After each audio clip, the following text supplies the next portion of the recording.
Hey, how you doing? My name's Steve Reagan with CSO Online, and yesterday I infected this computer with ransomware. Today, I'm going to try and fix it, and I'm going to show you how.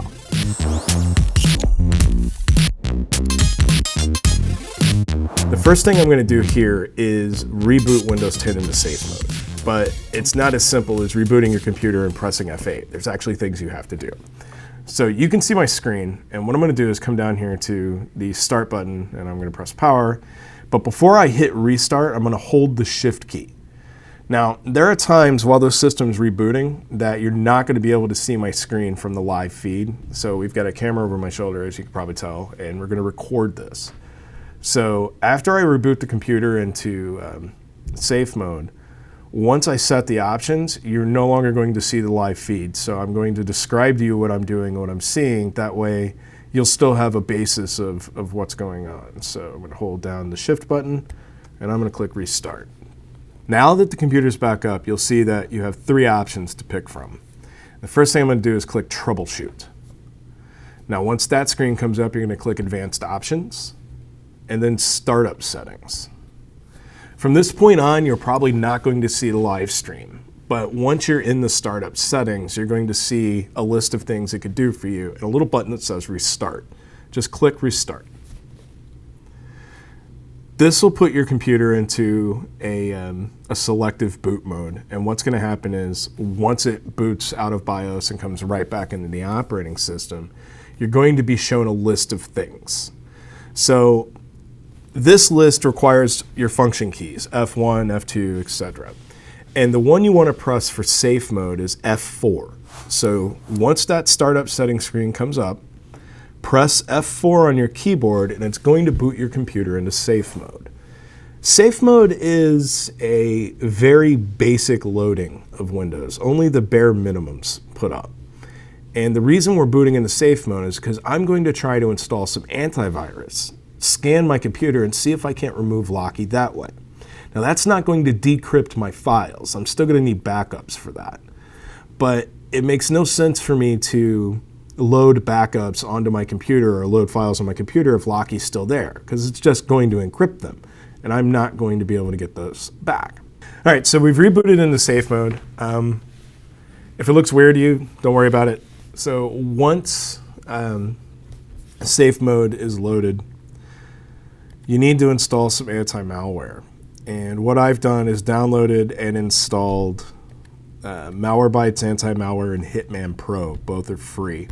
I've also updated both software versions, and now I'm going to run scans on the system with them. Now my hope is that by doing so, I'm able to find and remove Locky, but there's no guarantee.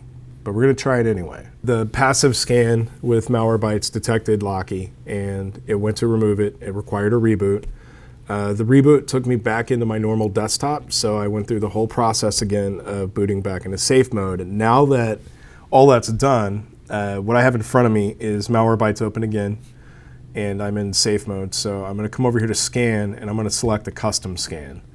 And I'm going to configure that to scan all of drive C and all of drive E. And if you remember, drive E is my attached storage that got encrypted by Locky. And the reason I'm doing that is to make sure that if there is anything hanging about, it's going to be found.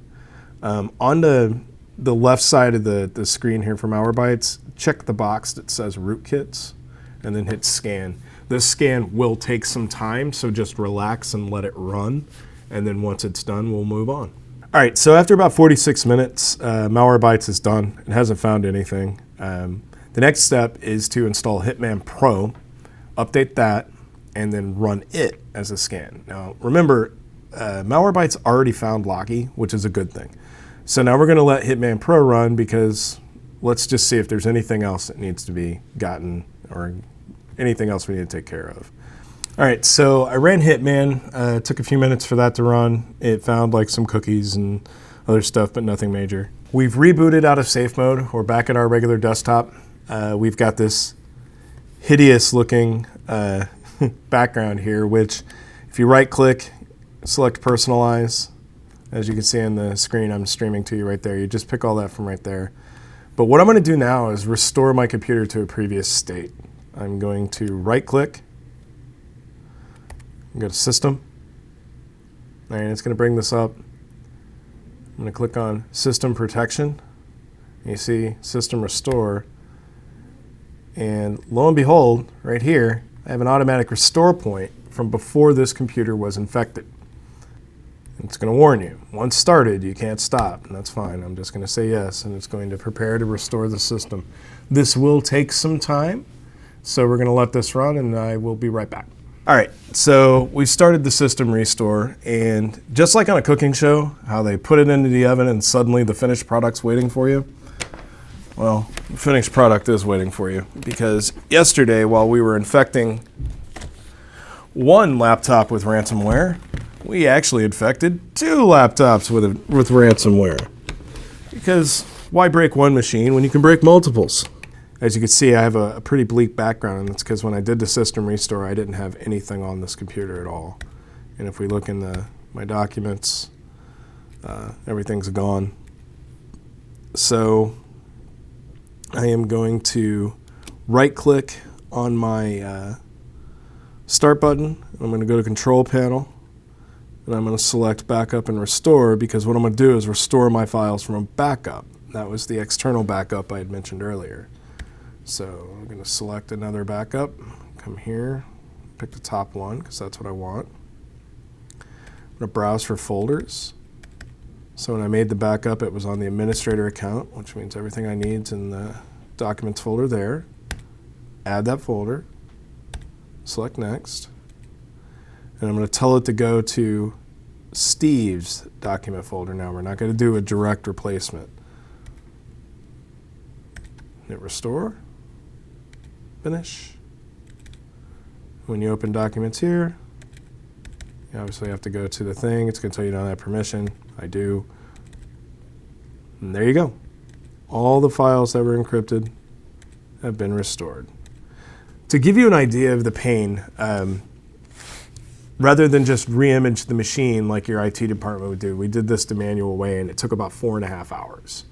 And that is not including the time I'm going to spend now to download and install Microsoft Office again and things like that. But the big win here is that I was able to recover my files with a backup, and I'm going to get all that stuff back. And I didn't have to pay $2,000. For more information about ransomware and, of course, all the other updated news about ransomware and things like that, you can look that up on CSO Online. Again, my name is Steve Reagan, and this is Recovering from Ransomware. See you soon.